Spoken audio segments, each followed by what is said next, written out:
The veil doesn't always open with thunder and screams. Sometimes it moves in silence, like breath fogging glass, or time hesitating between seconds. That's when the world shifts and something unseen slips through. From clocks that defy time to mirrors that bleed and children caught between realities, these are the true stories sent by you, the listeners, who've witnessed the unexplainable. Tonight, with mediums Scotty Davis and Sarah Lemos, we're pulling back these stories from the shadows and asking what it means when the beyond decides to speak back. That's next, right here on the Paranormal 60. I'm not gonna stand here and listen to this baloney. You won't know. He doesn't stand for baloney.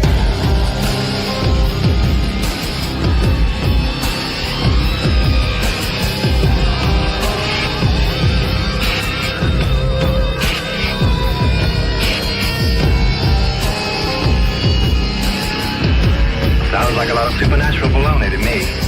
Supernatural, perhaps. Baloney, perhaps not. Good evening, my darklings, and thank you for joining us. It's Monday night. It's a new month. That means Scotty and Sarah are joining us. We're going to read your stories, ask your questions, get some answers, have a little fun.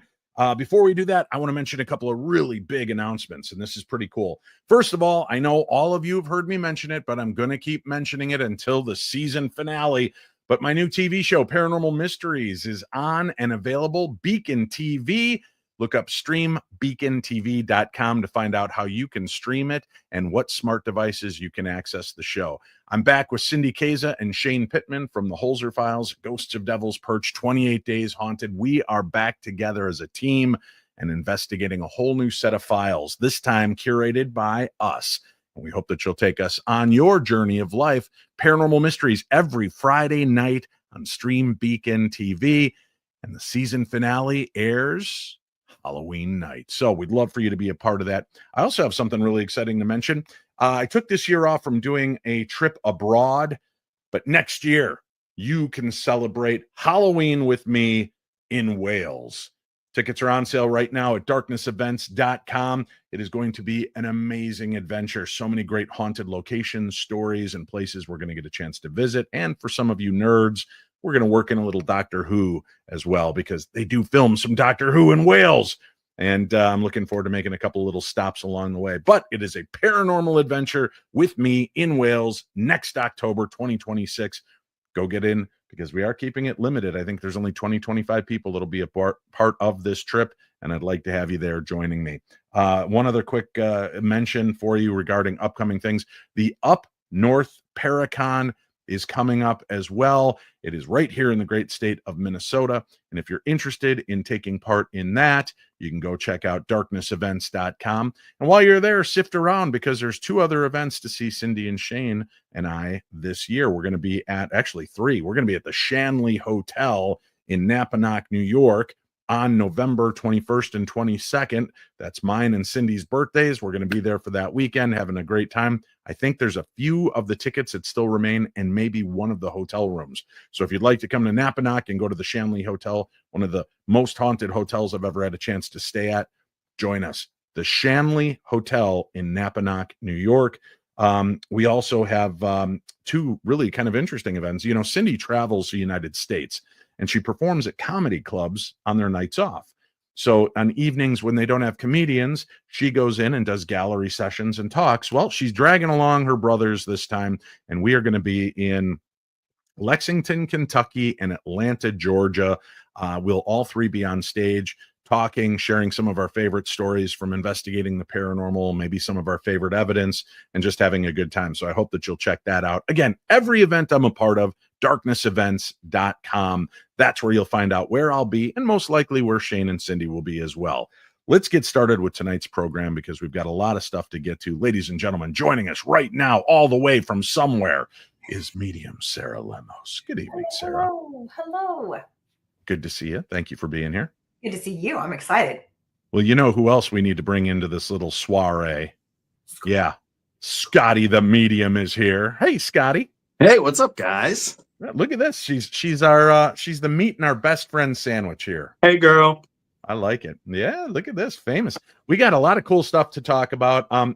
Listen, guys, when I'm reading the stories and we're going through this, I really don't always mention or notice the comments. I apologize for that. Keep sending in your emails and things to me at Dave at Paranormal 60. Keep your comments flowing, but we just don't always notice it during the live show because we are focused on answering the emails and having this open discussion. So if you want your stories, your questions answered, Dave at paranormal60.com, and I'll keep putting them in queue and get to yours on a future episode with Sarah and Scotty. And I think next month, guys, November, we got to do another live one where we actually let people join us again, because that was a lot of fun. That was a lot of fun.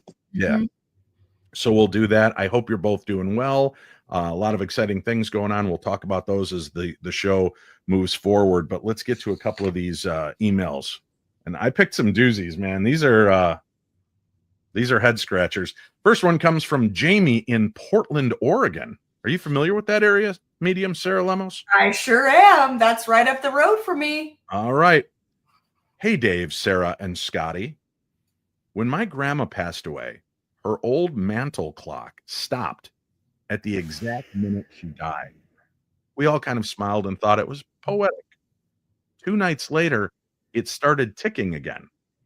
Only the clock was moving backwards. Every night since around 2:15 a.m., the hands spin counterclockwise for a few minutes, then stop dead on that same time. We've replaced the batteries. We've had it looked at. Nothing wrong mechanically. It's almost like she's trying to turn back time. Could this be a spirit's way of saying she's still with us, or something more supernatural working through the clock? Sarah, you're close there in Portland, Oregon. What do you make of this? Well, this is crazy because I do believe that, of course, spirit can manipulate or move things, or especially like things that are easy, like music boxes or clocks, the old wind back ones, the old fashioned ones. Sure. But yeah, I've heard of it many, many times. And so to me in this situation, because I'm thinking immediately, like everybody else is probably thinking, how the heck? Like, it's not going to just start spinning backwards unless it was flipped. Yeah. So I'm going to go with spirit here. And I'm not joking. I'm going with spirit here. This is Survey says bing, bing, bing, bing, bing, bing, spirit. Correct. Number 1 answer. Well done, Sarah. Scotty, do we even need you here when Sarah's on fire like this? You do if you want to crush that sucker with a mallet, which I did bring just for this occasion. Yeah. Haunted spiritual clocks going backwards, death clocks. Nope. Mallet. Really? You'd hammer it and get rid of it? Listen, and it stopped on the exact moment that grandma passed, and now it's going backwards. That's not for me. Dude, that's pretty cool. Like, I've never heard this story before. That's a really neat little element. We could put it at your house, Dave. Yeah. Oh, definitely. I would definitely put it up in my house. Probably in my wife's office, not near me, though. I don't need no death box. No, I think that's pretty interesting, right? We always hear that we're looking for signs, but for every night. I would understand on like the anniversary. This woman really wants to be remembered. right. Yeah. Right. That's crazy. I got to tell you guys will get a kick out of this. So I just did a big event at the Palmer House Hotel this past weekend, and we were having a great time. And the manager, Joy, her grandson is just a delight. He's 9 years old. You've met him, Sarah, right? I love him. Just a sweetheart. Scotty, you met him too, didn't you? When we had, yeah. And he's just this little sweetheart. He wants to dress up for the events. He wants to be there and help. And he asked if he could join me on part of the ghost hunt. And I said, sure. Now, this kid is 9 years old and he knows the history of the Palmer Hotel. And I caught one of the cutest audio I've ever caught. And I'd like to say it was from the other side, but it wasn't. It was the other side of me. He was sitting next to me. And as we're doing EVP, we're not getting any responses. And he goes, Dave, the one room, the Christmas room where the Santa or where the snowman is, that was a classroom. They used to teach the German kids in there. And he goes, I know a little German. And I go, well, do you want to try to talk to him in German? And he goes, yeah. I said, okay. All right, you ready? He goes, yeah. And I turn on the recorder and he goes, hi, this is Jackson. And to all of the German kids, hello.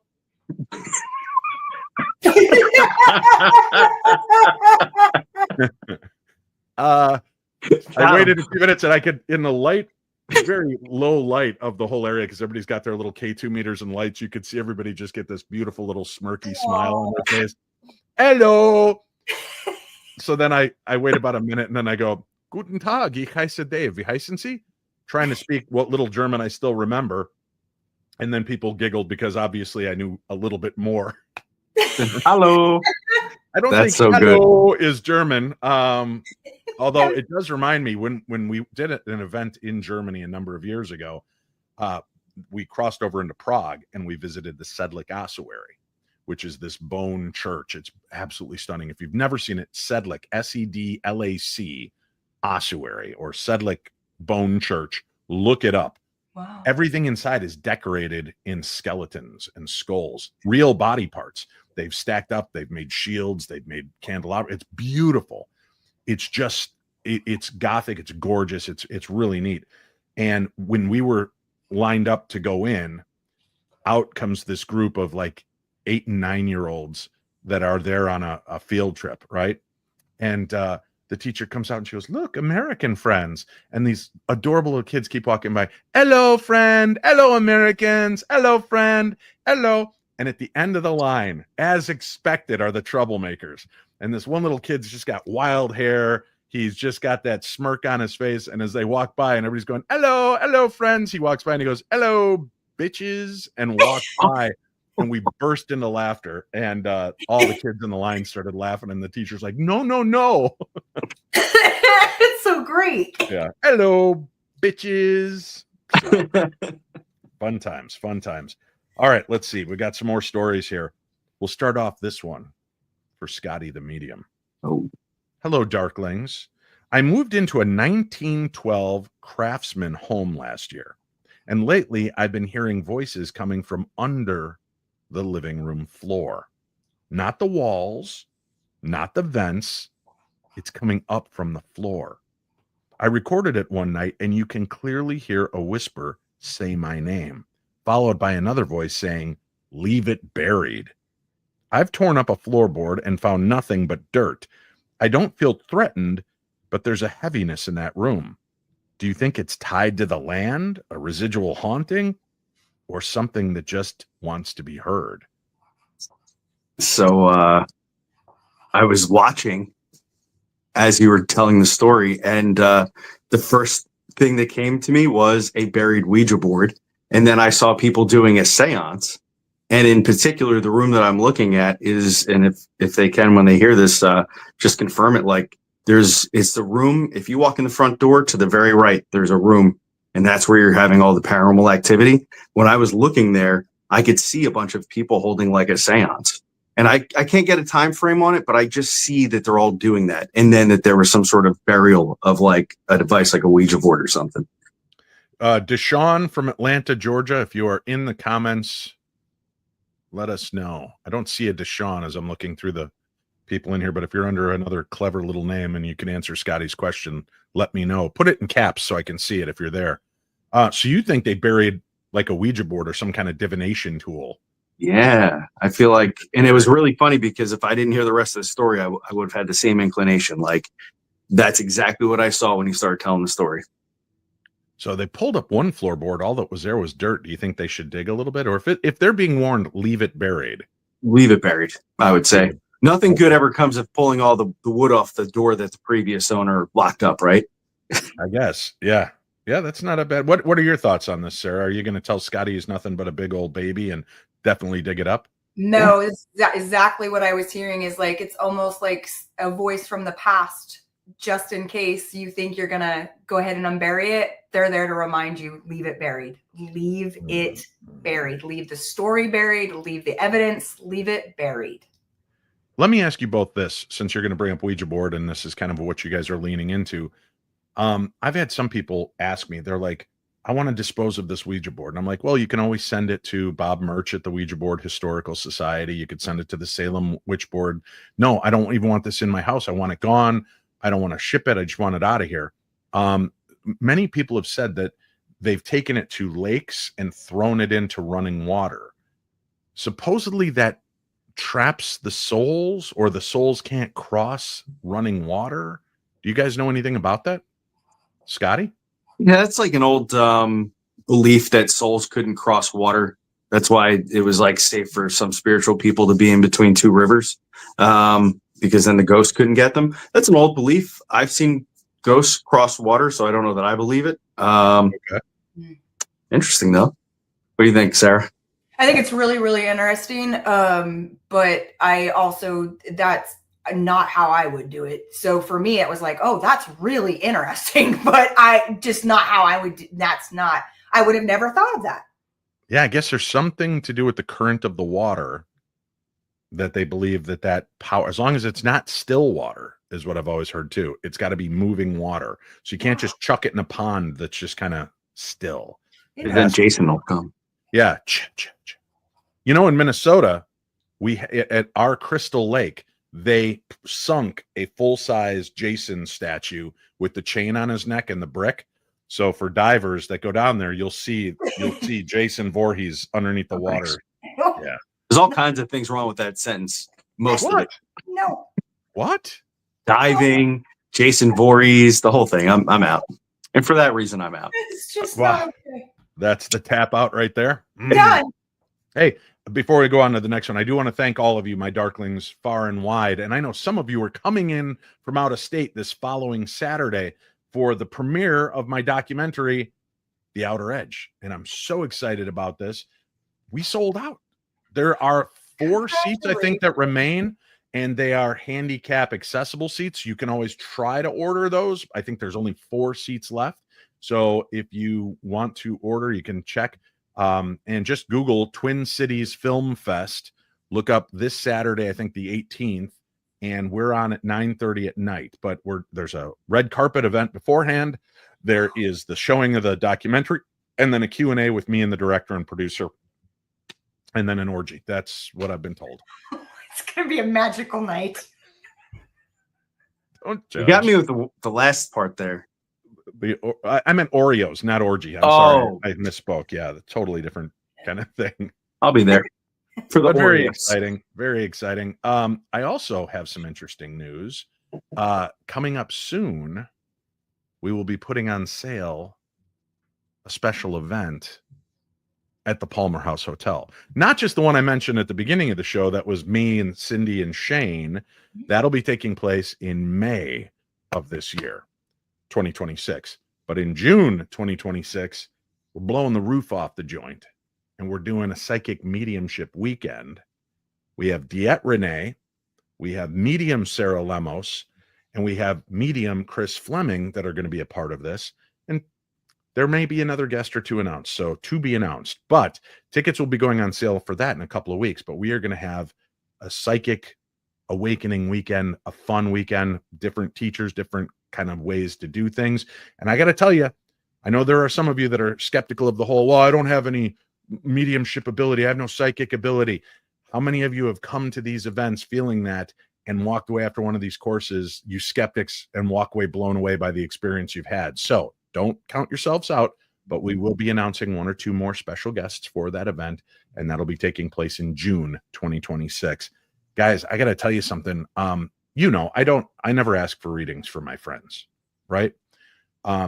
Sarah, you gave me one on my car ride back from the Palmer once. You're just like, honey, can I tell you something? Something's kind of coming through.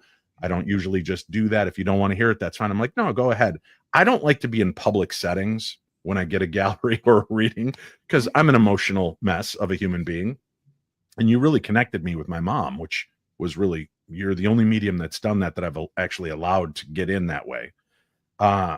Because again, knowing my friends and many of my medium friends that want to do readings for me spent years with my mom at conventions and in person. So I second guess what they want to tell me. Sarah never met my mom, never had any connection with her, and her reading was astounding. So I go up this weekend to announce Diet Renee, who's about to do her gallery session. I do my little warm-up bit and joking around and telling some stories. And then I say, and I've had mediums here try to do a gallery, include me in the gallery. And I always say, oh, hi, Mom, I love you. Not going to do it in public. And I walk out of the room. And so everybody had a laugh about that. And then at the end, there was 10 minutes left, and I come in and I kind of signal 10 minutes to Diet. She's like, oh, okay, 10 minutes. And I hand something to Kelly, the owner, and I turn around, and as I'm walking out, she goes, why? Diet goes, why am I wanting to say Hi-O Silver? And I stopped, and I did the slow turn and turned back to her, and I'm listening, and the eyebrow goes up, and she goes, oh, interesting. I didn't expect that response. And then she goes, okay, it's the Lone Ranger, Hi-O Silver. She goes, I'm getting this older man. He's like a father or grandfather. His heyday would have been like the 40s, 50s. And now he's bringing up Elvis. Does this make sense? Now, there was another guy up in the row in front of me who's kind of hemming and hawing, but there's two things back to back she's just told me, and I'm nodding. Because again, I don't like to give you guys anything. You mediums, you got to work for the meat off my bone. Good. Right? So I'm like, okay, I'm interested. And she's like, oh, is this making sense? I go, maybe, continue. And she goes, okay.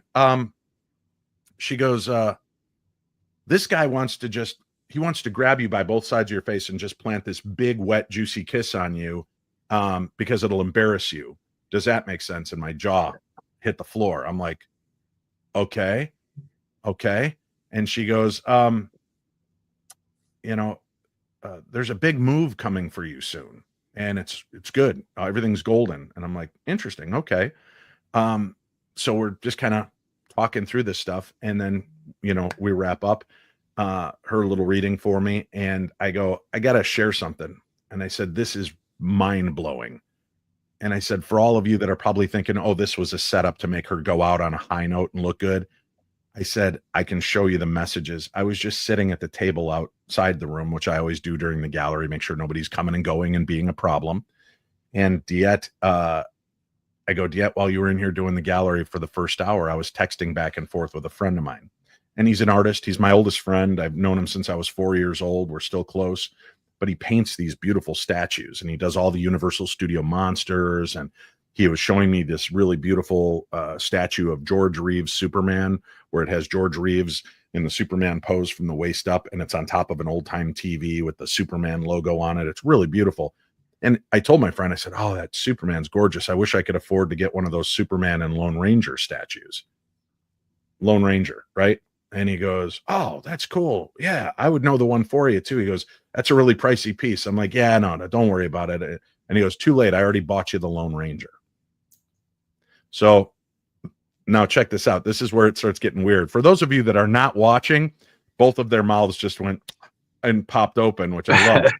So I then record myself, not type, but I record my voice, say, yeah, I have fond memories of Sunday mornings in Chicago, getting up and watching the Cisco Kid and the Lone Ranger with my dad. That always meant a lot to me. And then, so I said, and then grabbing me by the face, my dad, one of his favorite things to do was we would go say goodbye at the airport, and he'd give me a hug and a big kiss on the lips. And we're a very huggy, kissy family, nothing weird, nothing incestual. So knock it off, you freaks. But he would always give me the big kiss, and sometimes he'd grab my butt jokingly, and then he'd go, look at the gays, making fun of what we looked like, because everybody would stop and stare at these two grown men giving each other a hug and a kiss, right? And he just always thought that was so funny. So for her to say he wants to grab you by both sides of the face and plant this big kiss on you, I mean, it's like everything my dad, all of his little silliness, right, coming through. And she goes, well, what did the Elvis tie have to do with? I go, so my friend Rick is a musician, and he sounds like Elvis when he sings. And my dad loved traveling and going to see Rick perform. And I said, so that really stuck out to me. However, I also just bought, because I'm collecting old cassettes, and I just had showed Winnie, I bought the Elvis Christmas album on cassette, the old blue one with Elvis's face smiling and like the red ribbons and everything. I bought that because I was one of those rare kids on Christmas. They had to drag me to the tree. I wasn't up at ass crack of dawn. I wasn't trying to get to the presents. I just wanted to sleep. And they dragged me up to the deal. And when they'd sit me down in front of the tree, bleary eyed and one eye open, the other eye closed, he'd put a gift in my hand, and my dad would start going, ha ha, I'll have a blue. And he'd sing Blue Christmas because he loved that Elvis version. And then he'd go put the record on.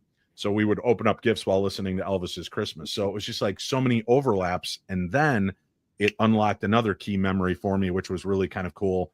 My dad, for Christmas, when I was very young, I remember making him stop at every McDonald's, Ace Hardware, JCPenney, Sears, Kmart, wherever that there was a Santa's helper. You know, the guys dressed like Santa that take the information and tell the real Santa because he's kind of busy that time of year. Of course. And I made every stop. I sat on their lap and they're like, what do you want? And I said, I want a Lone Ranger and Silver, the action figures, the big ones. And they're like, okay. Well, that year, my dad at the big family Christmas party was the one that had to play Santa. So my dad is handing out all these gifts to all the kids for the deal. And like, my name's not getting called. And first of all, I'm thinking, oh, Santa knows. Yeah. Things, right? But then the last gift in the box or in the bag was for me, and he calls me up and hands it to me, and it was my Lone Ranger in Silver. Wow.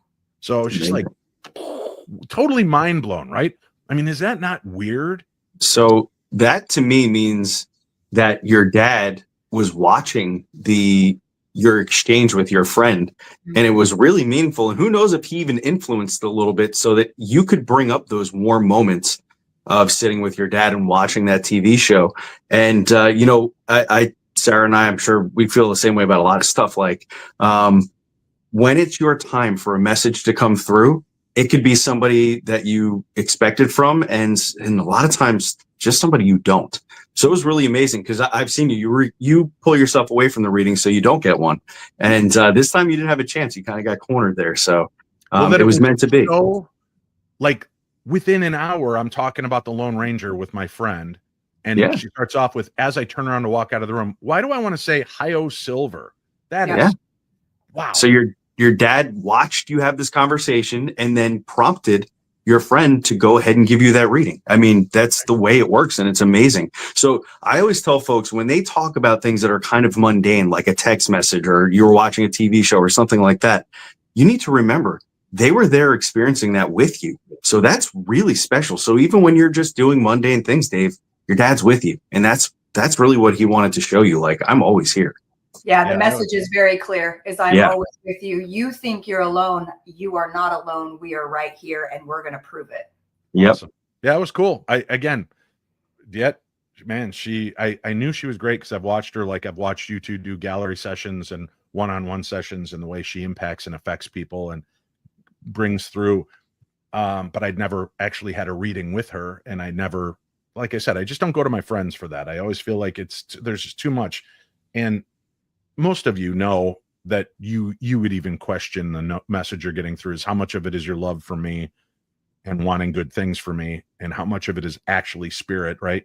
Mm-hmm. So I appreciate my medium friends that are like, no, I probably shouldn't. I know too much about you, or I know too much about this. So I always appreciate it. But I thought that was just phenomenal. Just since we're sharing weird stories, I thought I'd put that one out there. Let's take a quick break. We'll come back. We've got more stories to cover. More of your tales from the mailbag of the macabre right after this. A vampire in Rhode Island? A UFO crash in Connecticut? A flying moose in Maine? A haunted bridge that calls your name? New England is weird. Really weird. Wicked Strange by Jeff Belanger and Frank Grace is your ticket to the bizarre. Ghosts, monsters, urban legends, and roadside oddities you won't believe until you see them. So pre-order now on Amazon. It drops September 2nd. Assuming the Black Dog of West Peak doesn't get you first. Let's get strange. Wicked Strange. Pre-order your copy now on Amazon. Have you ever felt like something or someone was trying to tell you something? That inner nudge. That quiet whisper from the universe, with intuition sharpened by years of spiritual connection and a deep-rooted gift. Winnie Schrader delivers readings that are compassionate, insightful, and shockingly accurate. Whether you're facing a crossroads healing from heartache, or just curious what the cards reveal, Winnie creates a safe, sacred space to explore your journey. This isn't fortune cookie fluff. This is honest. Intuitive guidance from someone who's helped hundreds find clarity, closure, and confidence. If you've been waiting for a sign, this is it. Book your session now at lovelotustarot.com and take control of your journey. That's lovelotustarot.com. Winnie's sessions are personal, powerful, and often life-changing. That's lovelotustarot.com.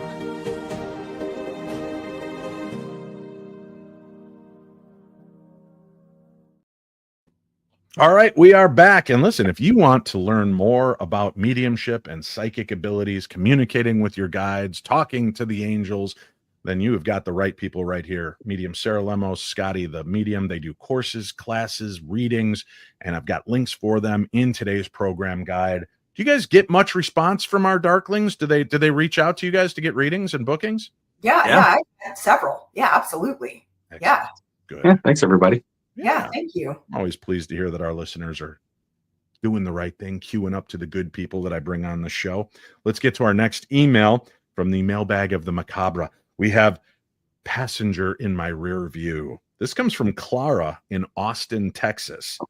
Got a lot of you in Austin, Texas. You guys are out there by Chachi, the Colonel, and Greg. Hi, Dave. Almost every time I drive home after dark, I catch a glimpse in my rearview mirror of a man sitting in my back seat. Fedora-style hat, collar pulled up, face hidden in the shadow. The weird thing is, I don't feel scared. It's more sadness that fills my car, like grief itself is hitching a ride. I've cleansed the car, swapped the mirrors, even changed my route home, but he still shows up, always in the same spot, always silent. Could a spirit actually attach itself to a stretch of road, or am I giving a ghost a nightly lift home? What are your thoughts? Sarah had a big reaction there, so I want to know what she has to say. Well, I saw it, like you could see it as the story was unfolding, but it's almost like, to me, it looks like almost like a detective in the back, like lifted his head and I could see the shadow. And all of a sudden I could see him like they see them. It was crazy. For me, it feels connected to the car. So the first thing I know Scotty's like, say what? But literally the energy feels connected to the car. So I feel like the energy saw the car itself and was attracted to the car, the shape, make, and model, or the color. And I feel like, yeah, it does feel like kind of like a hitchhiker just sitting back there. I don't know. What do you get, Scotty? Well, there's a lot of weird synchronicities in the world. Like I just put out a post a couple days ago asking if a car could be haunted or not, because it's something that fascinates me. I have once seen a ghost hitchhiking in a car. I just saw this lady and I talked to her about all the car trouble she was having. And she was like, yeah, it's a brand new car. And what do you have to say? And I kept telling her about all the engine problems. And I said, well, the guy's telling me that you went ghost hunting somewhere and he came with you from there. And he's kind of upset because he's stuck in the backseat of your car. And when I said these things, she like freaked out because I mentioned where she was and she was like, holy cow, it's crazy. So maybe the ghost is coming from the origin point where this lady is coming from and going to, and just, yeah, hitching a ride with her. Over and over and over and over. Yeah. So how come no ghosts are trying to pop up in my, Chevy Metro, Geo Metro? Is that I have seen that back seat. There's no room. There's no room. No ghosts are getting in there. That was the first brand new car I bought off the lot, fully loaded, for $3,900 in like 88 or 89. Yeah. Yeah. Those were the good old days. Fill it up for $5 though. Yeah, you could, and you could drive a bajillion miles only for such a cool little car. There's none. Do you ever see a Geo Metro I don't know where on they the road? Nope. My dad had one. Fantastic automobile. I had one. It went forever. It was aqua green. Cylinder? Yeah. Yeah. So in my book, Theater of the Mind, not that I'm trying to advertise it, because if I did, I'd have it here to show, and I don't. But in the my book, Theater of the Mind, there's one of my favorite stories in there is about a haunted car. The guy and his buddies all went up camping with their girlfriends one weekend and had a good time. And on the way back, he was tired. Everybody was wiped out, and the girls fell asleep in the back seat. And buddy's like, "Are you sure you're good to drive?" He's like, "Yep." And so he slings his arm over the back seat to hold hands with his girlfriend while they're napping, and he feels the hand lace in his fingers, and he's holding her, and falls asleep for a while. When he wakes up, her hand's ice cold, and he's kind of tugging on it. He's like, "Honey, are you okay? Are you okay?" And he's trying to get her attention. He's jerking on her hand behind the seat, and she's not responding. When he sits up, he's leaning in the other direction, leaning up against her friend. They're sound asleep on the other side. And he drags his hand back. Well, the car they were driving in, the guy got from his grandparents because the grandmother passed away in the back seat on a trip. Oh no! Wow. Isn't that crazy? And he said, and I felt the hand just laced in my fingers and held on, and that was it. And he goes, and I know what I felt. So I love, good. It's weird. I told my grandpa, we're driving once when my son Nathan was very little. I have a very specific nickname for my grandfather, and I don't say it out loud. I never say it in front of mediums, because if you're ever going to connect me, I want to know, right? So we'll just say it's a dumb nickname like Shoe, right? At this point, my son Nathan is in the back seat, and I've got the little mirror contraption so I can see his face and everything as we're driving, and he's giggling and talking, and by talking baby talk, and he's looking up at something in the car. And he's not saying, he's doing the mama, dada, yeah, no kind of thing. That's about the extent of his words. And I go, hey, buddy, who you talking to? And he's looking up with this big smile, and then he turns and looks and makes eye contact with me in the mirror, and he goes, Shoe. So the nickname for my grandfather, again, which was not Shoe. I'm just giving you an example. And I go, well, Shoe, you better stay invisible, because if you pop up in my rear view mirror, we're going to join you a lot quicker. I did not, because honestly, you're driving and you look back and there's a dead man in your back seat, even if it's your beloved Grandpa Shoe. No, that's enough to make scary. you jerk the wheel and end up in a scary place. Yeah. Wow, tonight's a lot of Dave introspective stories. So, all right. I like it too. This one's weird. This is coming to us from Maggie in London, the UK, in case you're not sure.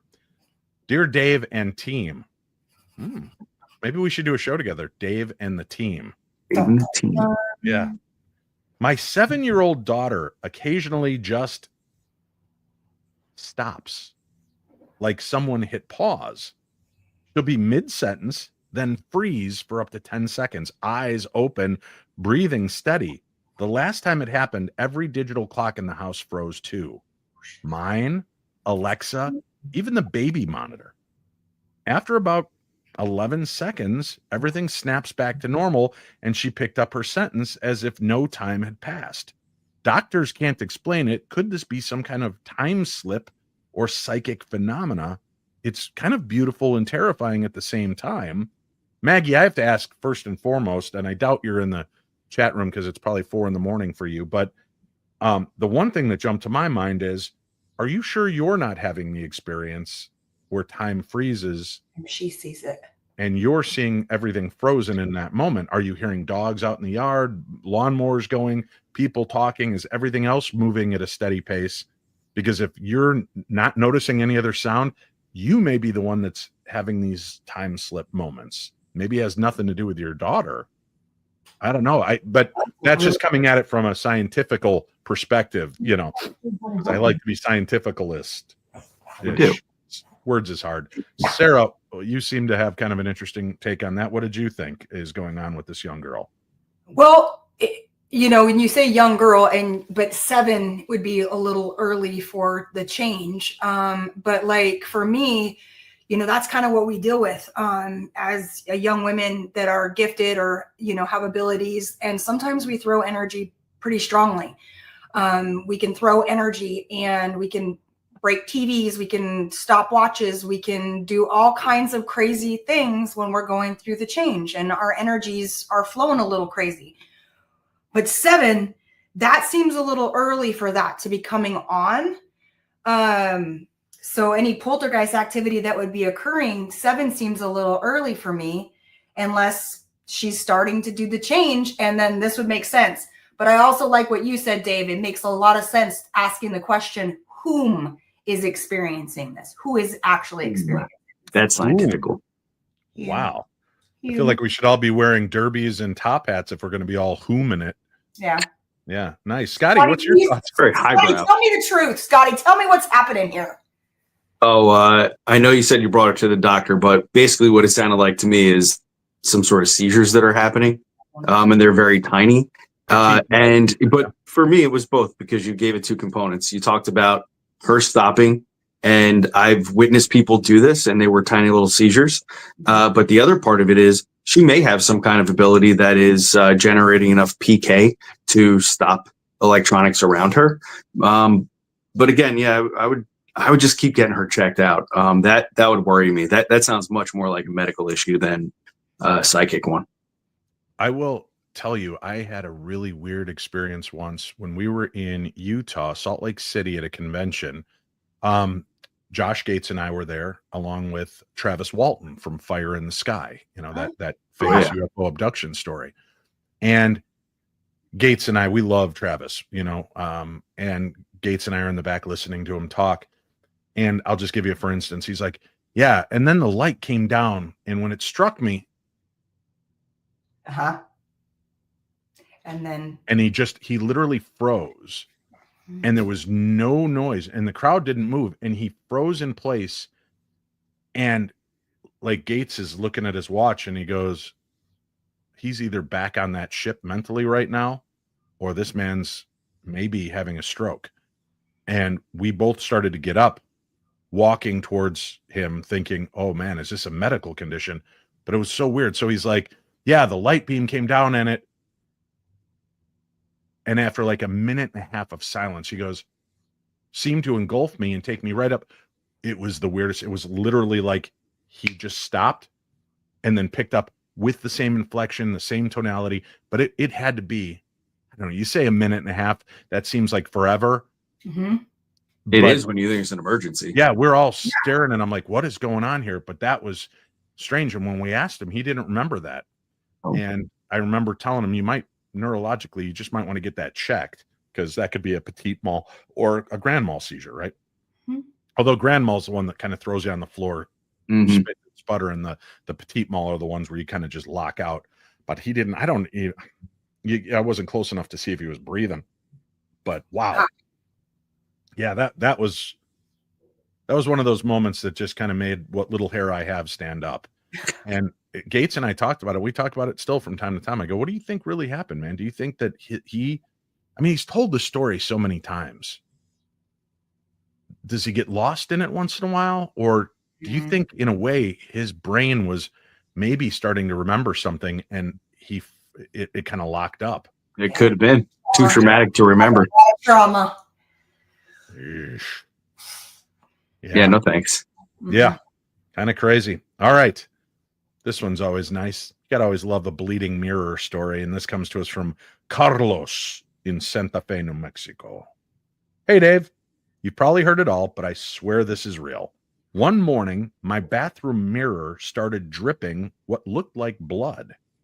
I thought, maybe rust water or condensation, but it formed on the glass itself.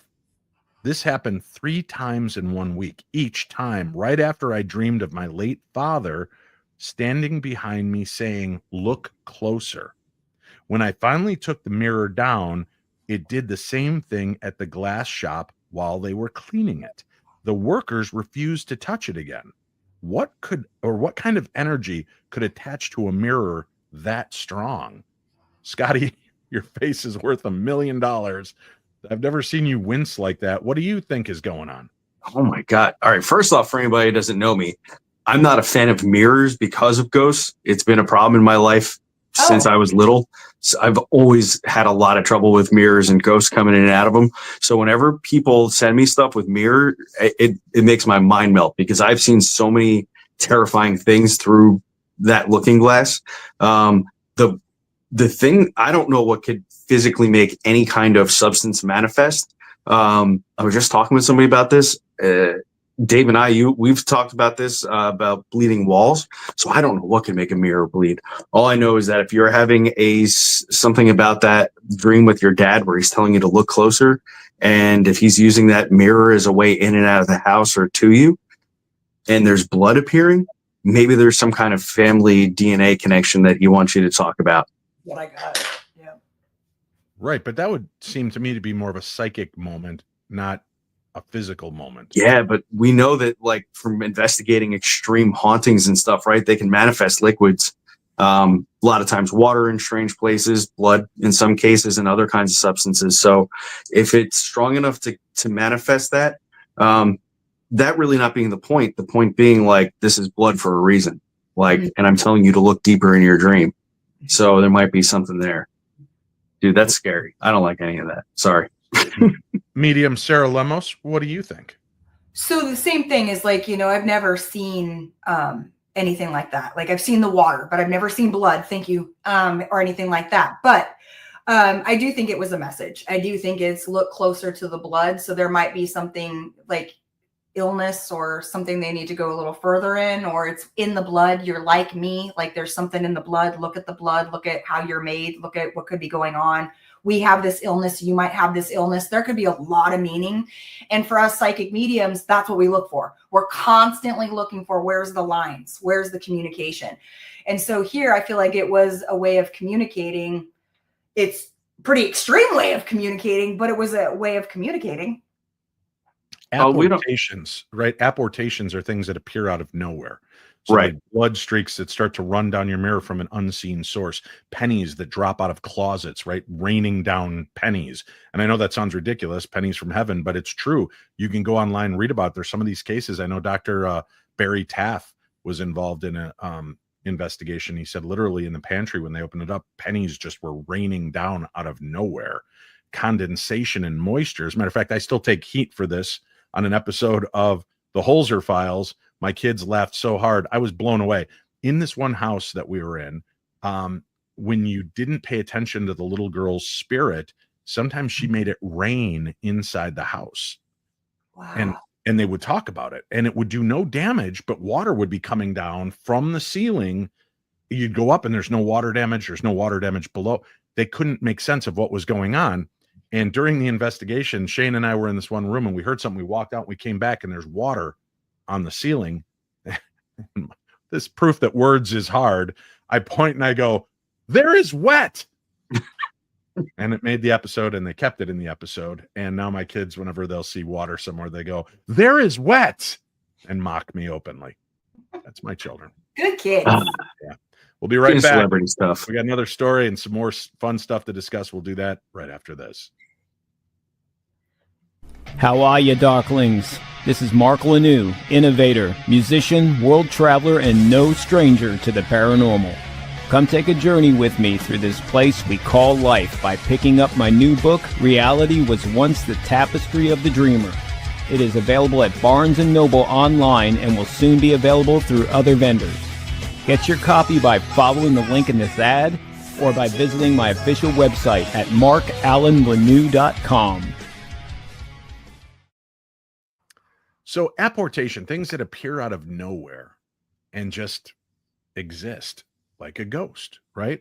So when things are left behind and they leave a physical memory that you can tactile touch, right? Newspapers, old letters, pennies from heaven.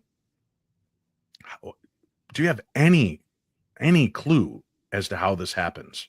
Is this a portal, a vortex? Is something gone through and found its way here? Will eventually one day we all be rained down upon with socks, that one sock that went missing in your dryer? Yes. What do you think is actually taking place when things apport? Scotty, do you have a thought? I don't, but I just know it's so common. It just happened. I was with our buddy Dalen last weekend, 2 weeks ago, and we were investigating a house, and this lady was sitting down with her purse, and this ghost whispered in my ear and said, ask her why she took all the change out of her pocketbook. And I said to her, did you take all the change out of your pocketbook recently? And she said, yeah, like an hour ago before we came here. And I was like, that's so weird. The ghost is mad you took all the change. So after the night was over, we went back to our car, myself, my wife, and Dalen, and right on the door I was getting into, there was a dime sitting right there. As I was going to get into the car. And it definitely wasn't there when I got out because he has a high truck. And when I got out, there was no money there. And on my way back, I just saw it was sitting like it was put there for me. So I think it's a really interesting phenomenon. Don't know why or how it happens, but it seems to be purposeful every time. What about you, Sarah? Have you ever had something apport? Yeah, I mean, but the thing is that when I try to think about it, my brain just goes, duh. Like, I'm being honest. Like, yeah. there's ways to run these things as a psychic medium, and then there's these doors that don't open. And for me, this is one of them. I know that they can manipulate things. I know their energy can like manipulate things, but to all of a sudden, no dime, and now there's a dime. Like, I don't know if it's just my human brain cannot try to figure that out, but I know they do it because I've heard hundreds and I know it happens because we hear it all the time. It's happening. Yep. It is happening. A good friend of mine is a master illusionist, and he was doing a show here in the Twin Cities, and he was telling me about the location. He goes, you know, this is a Masonic lodge, and he goes, the walls are known to bleed.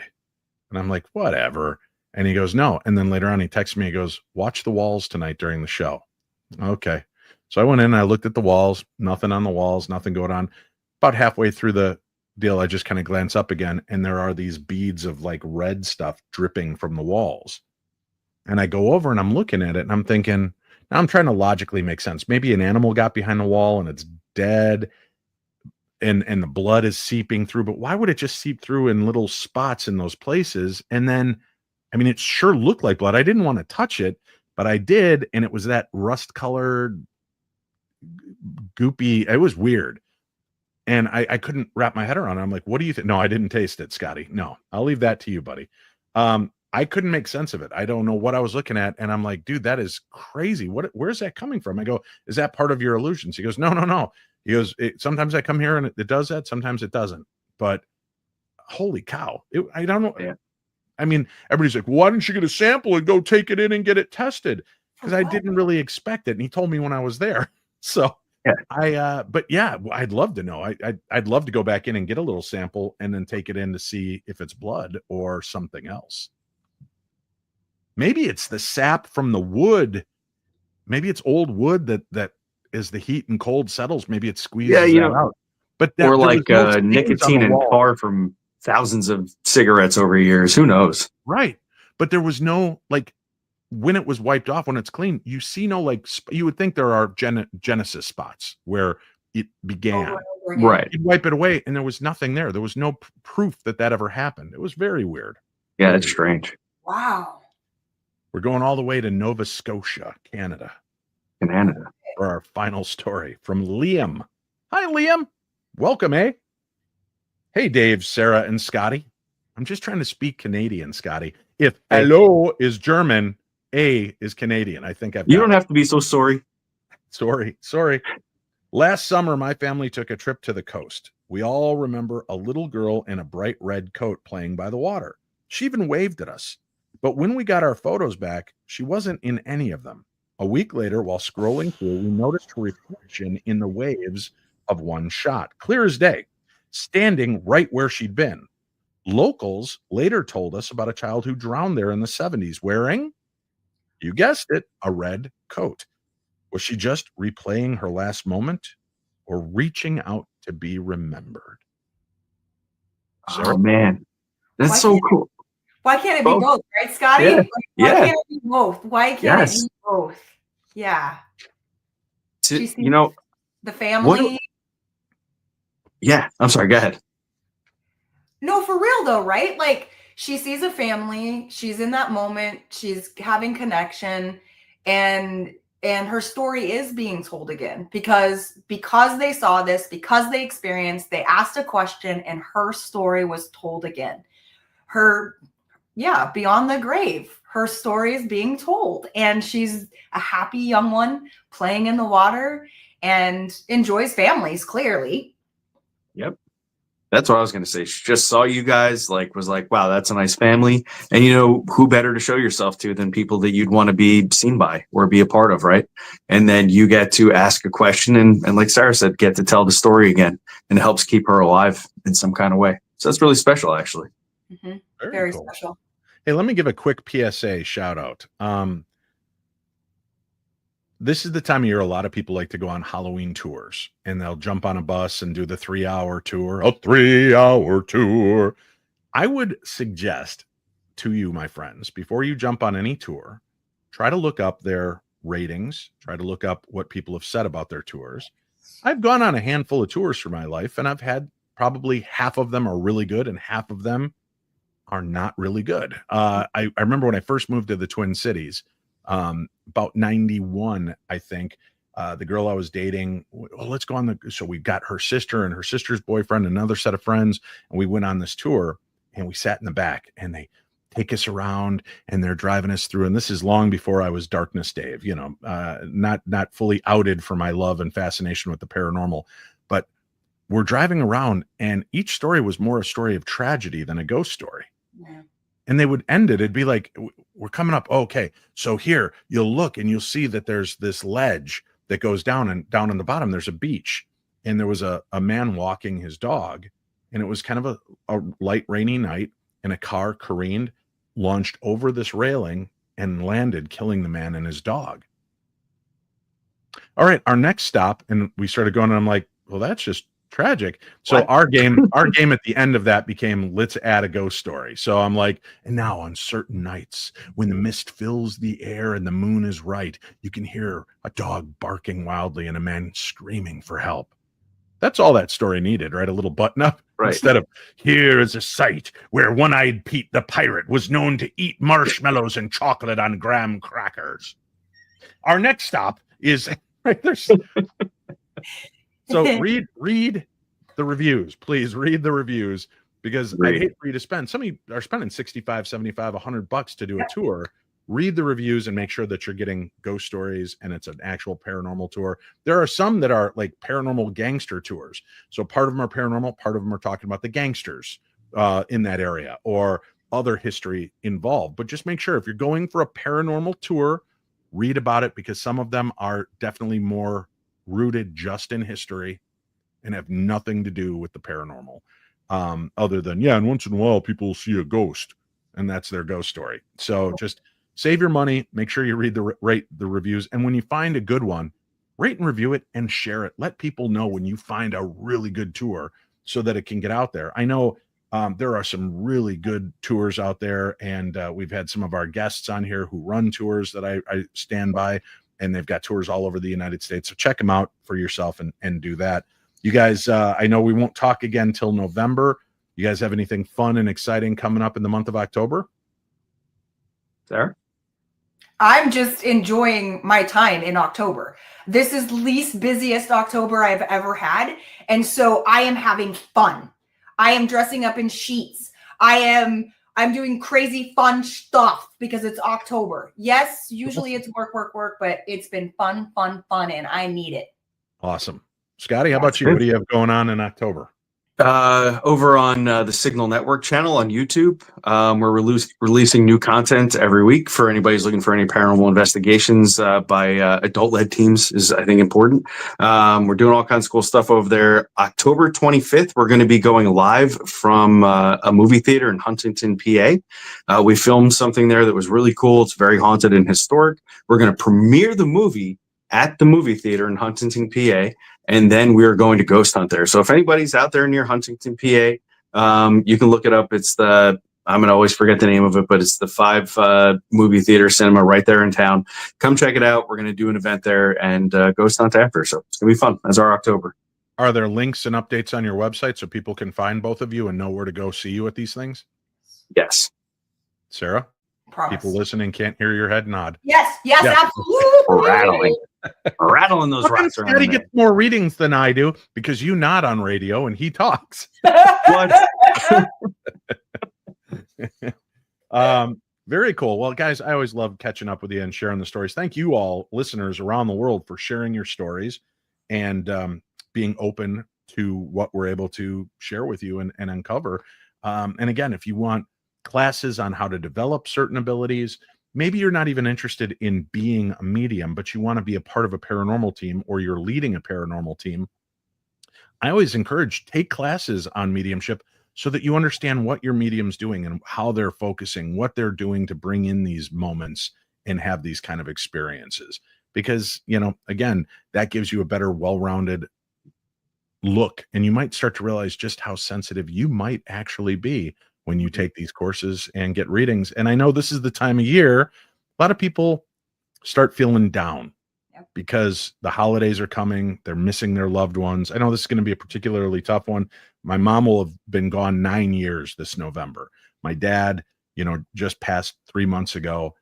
This is my first new set of holidays, an orphan, no parents. So it's going to be weird, but this is a good time to get those readings. Buy readings as a gift for your friends and loved ones from Sarah and Scotty.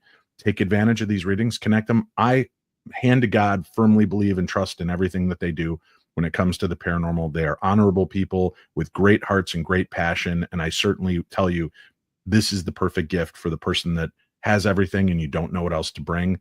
This is giving them the opportunity, maybe one more chance to say, I love you and goodbye, and get that kind of reciprocal feeling from doing these readings. So go check it out. Sarah, Scotty, guys, thank you so much for being here again. Thank you, buddy. Thank you, Dave. Always a pleasure. When it comes to the unknown, the most powerful thing we can offer is attention. Every whisper, every flicker, every unexplainable moment is a thread. And when we listen, those threads begin to weave a story. Tonight reminded us that the veil isn't just between life and death. It's between understanding and fear. And sometimes the moment you stop running from the strange is the moment you finally hear what's really trying to be said. So keep your hearts open, your minds sharp, your lights on, and always remember that may the darkness of this world be just a little bit brighter with the information that we share here each week on our Paranormal 60.